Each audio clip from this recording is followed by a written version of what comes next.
मित्रों, हिंदू धर्म के लोगों को अक्सर ये आशंका रहती है कि मांस, मछली तथा अंडा खाने वालों के साथ क्या होता है। वैसे तो शाकाहारी भोजन को हिंदू धर्म में सर्वाधिक माना जाता है, लेकिन फिर भी कलयुग जैसे दौर में सभी धर्म के लोग बड़े ही चाव के साथ मांसाहारी भोजन खाते हैं। तो आज की इस पोस्ट में हम जानेंगे कि मांसाहारी भोजन करने वाले लोगों को पाप लगता है या नहीं। तो चलिए जानते हैं। जैसा कि दोस्तों, वेदों में जानवरों को मारना पाप माना गया है और मांस खाना सख्त मना है। अथर्ववेद में कहा गया है कि आप इन चीजों को चावल, गेहूं, दाल आदि को भोजन के रूप में लें, जो आपके लिए सबसे अच्छा और सादा भोजन है। दूसरी ओर ऋग्वेद में कहा गया है कि गाय जगत की माता है और उसकी रक्षा ही समाज का उत्थान है। उन जैसे सभी जानवरों की रक्षा की जानी चाहिए।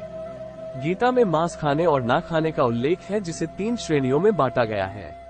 सात्विक भोजन करने वाले मनुष्य के विचार भी सात्विक होते हैं।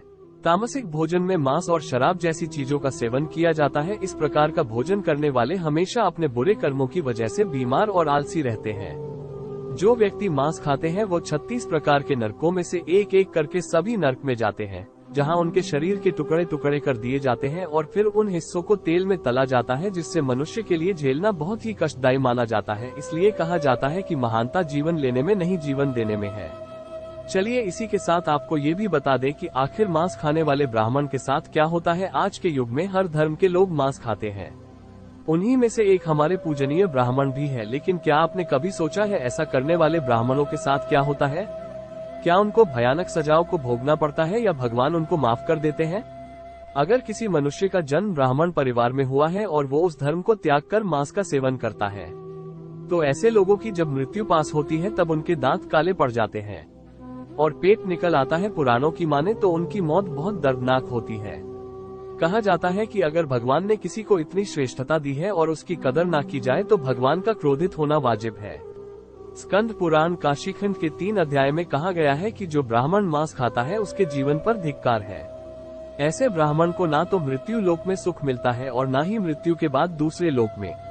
इतना ही नहीं, स्कंद पुराण के अनुसार भगवान शिव उन लोगों की पूजा कभी स्वीकार नहीं करते जो लोग मांस मदिरा का सेवन करते हैं। वराह पुराण के अनुसार भगवान विष्णु के वराह अवतार कहते हैं कि जो व्यक्ति मांस खाता है, मैं ना तो उसकी पूजा स्वीकार करता हूँ और ना ही उसको अपना भक्तो मानता हूँ।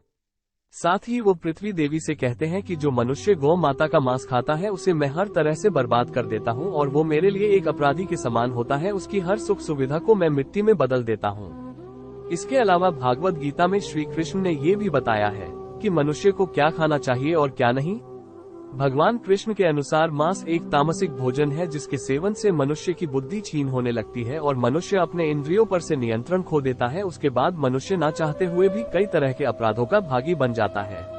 और ऐसा मनुष्य जब मेरी पूजा करता है या मुझे याद करता है तो मैं उसके पास नहीं जाता हूँ। इस तरह का भोजन करने वाले लोग अक्सर कुकर्मी, रोगी, दुखी और आलसी होते हैं। आज के युग में लोग घर पर मांसाहार नहीं खाते पर बाहर जाकर खाते हैं या अपने मित्रों के साथ मिलकर मांस का सेवन करते हैं। उन्हें लगता है कि ऐसा करके वो पाप का भागीदार नहीं बनेंगे, लेकिन ऐसा सोचना बिल्कुल गलत है। उन्हें भी ठीक वही सजाएं मिलेंगी जो बाकी मांसाहारियों को भगवान द्वारा मिलती है। एक मनुष्य हर किसी को धोखा दे सकता है, लेकिन परमात्मा से धोखा करना नामुमकिन होता है। इसीलिए कहा जाता है ना घर में और ना ही कहीं बाहर मांस का सेवन नहीं करना चाहिए।